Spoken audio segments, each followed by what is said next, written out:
Is Allure of the Seas worth it without amplification? Yes, I've been on Allure now twice over the last couple of months here, and amplification does not make it the end-all be-all of what makes a good cruise or not. I'm going to give credit to one of our writers, Jenna, who did a great article about is Allure the worst Oasis-class cruise ship, and she talks all about why it's really not. It's really a great ship, despite all that. So, what's the best drink to order at Coco Key, and what's the best place to have a quick bite there? Quick bite is definitely going to be the Snack Shack. There's a couple locations. They're all the same, so just get there. But I love the Snack Shack for that. And best drink to order at Coco Key. Ooh, the Coco Loco. It's the official drink of Coco Key. So ask for the Coco Loco. Definitely the way to go right there. What is the difference between Diamond and Diamond Plus?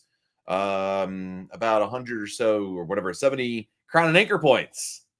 But in the perks, there's some benefits. You get an extra day. You get 2 free days of internet with Diamond Plus versus 1 free day. You get additional discounts. You get on various things in here. So when you get on board the ship, the biggest difference, I think, is that you're going to get a letter like this one. Yes, this is the right one. With all your benefits that are on here. And there's just basically more benefits. The jump from Diamond Plus is not significant. It's not huge, but there are a couple things that really stand out. The free photo is really nice. You get a free 8x10 photo, and a couple other nice benefits. The 2 days of internet also is really, really nice. And as you move up through Diamond Plus, you might get some other benefits there as well. Going to Cozumel. Any recommendations on what to do there? I love going to a beach resort for the day, Fernando. Nachi Kokum is great. The Del Mar Latino Beach Club, both are very good. Both I can vouch for. So I would say those are great. I mean, there's so much more you can do. It really depends on what you're looking for. I mean, I generally recommend these kind of like, pay one price, get into the beach kind of things, then everything's pretty much included there. I like that approach. I think it's a really fun activity in Cozumel and reasonably priced. And a lot of other places in the Caribbean, it costs way more money, but it's Mexico, so it's a little bit cheaper there. But you can go see Mayan ruins, you can go shopping, you can go have some, go downtown. There's a lot of activities in Cozumel, but I think the beach day is probably what I would always recommend right there. Why is the Royal Caribbean website having issues? I can't cancel my Voom order to rebook for the new Black Friday price. Evidently they're a victim of their own success because they've been very, very busy. I don't have a good answer other than the fact that there's just so many people trying to do it. If it doesn't work, one other way you could do it, Ashley, is to call it in. When you log into the cruise planner, there's a phone number over there, usually at the bottom of the screen. But you can call it in and do it that way. Also, one other way to do it, Ashley, is to try going through the Royal Caribbean app. One of our Royal Caribbean insiders found this little trick that when the website was down, the app was still working and you can manage some of the purchases over there. That's another idea that might work for you. So give that a try. Do you like spacious ocean view on adventure, not balcony? I got it Royal Up at your advice. First of all, I'm glad that Royal Up worked for you. That's fantastic. Listen, anytime if you roiled up from like an inside to a more spacious room, I love it. It's just nice to have extra space. Some natural light is always welcome. That way, when you wake up in the morning, you have like one eye open, you can kind of see, well, is it 3 a.m. or 3 p.m.? You'll know the difference. That makes a little bit of a difference. It's nice to have that. So 5 days till our first cruise on Explorer. When you're going in Curacao, we have excursions in Bonaire and a room planned. So I'm going to Curacao later this week, and I don't have anything planned, Danielle. Number one, you can easily walk to downtown. It's not Curacao, it's the name of the island. But there's a downtown area you can walk to from your ship. It's a really short walk. It's nice. Mambo Beach is what I'd recommend. I know it's kind of like the problem with the ABC Islands is it's very beach intensive. So if you're sick of beaches, this is maybe not a great answer. But Mambo Beach is great. You take a taxi cab over there. But I like walking downtown, doing some shopping, have lunch down there, and then go to the beach in the afternoon.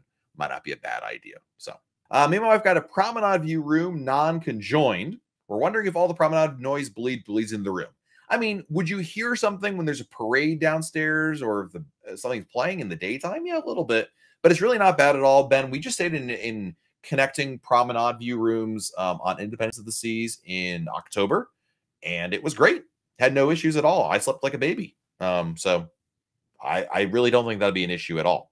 My kids want to know how well you can see the stars at night. Does the light from the ship act like city light pollution, or does the dark open ocean make them more visible? It is more visible. The biggest issue is going to be clouds. I have found more often than not, the issue is not light pollution.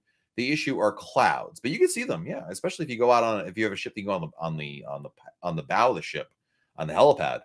But the issue is more clouds. You'd be surprised how many clouds there are at night. I feel like that's the bigger issue. What's really cool is when you have a full moon. Oh, it's absolutely beautiful. I mean, it looks like a scene from Pirates of the Caribbean without the zombie pirates. Everything else is great. So $314 for the unlimited dining package, Tiffany, a good deal. It will absolutely be cheaper than if you try to eat the same amount of restaurants without a dining package. So it really doesn't matter, Jackson.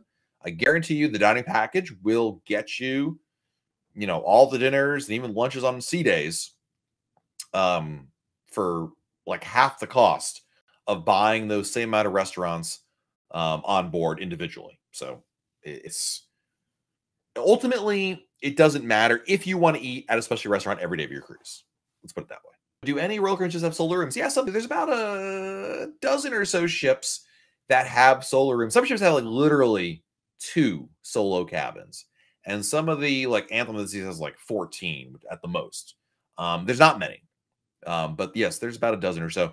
We have an article, Astro, at royalcaribbeanblog.com about them. There's very few. My advice if you're trying to book one is work with a travel agent. They can more easily sift through the options to see what rooms are available. But because there's so few, they tend to sell out very, very quickly. On Anthem of the Seas, just got off. They went green with the cruise compass. Not a lot of folks like that on board. Yeah, it doesn't really bother me. It's fine. It's funny. The first day we didn't get one, but look at this. I didn't ask for it. It just showed up. It's showed up the last 2 days here.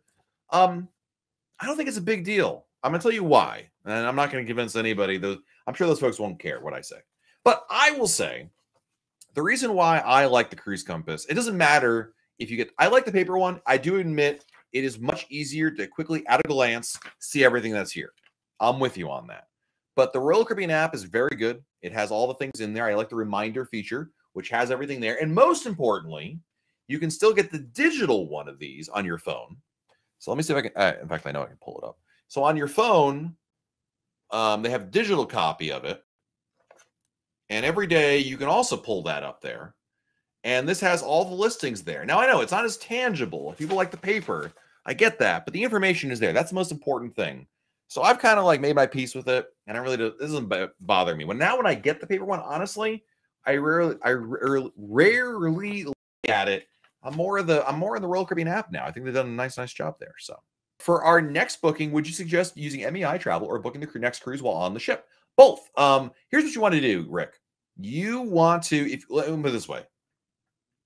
If you are sitting here right now at home and you have a cruise coming up in a couple weeks, couple months, whatever, don't wait. You would be doing yourself a disservice by waiting to book. Book with MEI Travel now. Booking on board gets you reduced onboard credit and, reduced deposit and extra onboard credit. The problem with you waiting until your cruise is, and you could, by the way, you could go to next cruise and still use MEI Travel. You just tell them, hey, attribute this reservation and my MEI Travel agent. But the problem with doing that is the price of the cruise could go up between now and your sailing, thus negating any benefit you would be getting from that extra onboard credit. So I don't recommend that at all. That's a mistake. Book it now, lock in the price. That is the smart play. Next cruise is great. So we say, why would I ever book a cruise at next cruise? Next cruise is great when you're sitting on a cruise ship and you're saying to yourself, Self or Jenna, this is such a great cruise. Let's book another cruise. And then in that situation, hey, that's wonderful. So have a great evening, everybody. Have a great week. Happy Thanksgiving to everybody out there. Enjoy. And we'll talk again very soon right here on YouTube. Bye, everybody.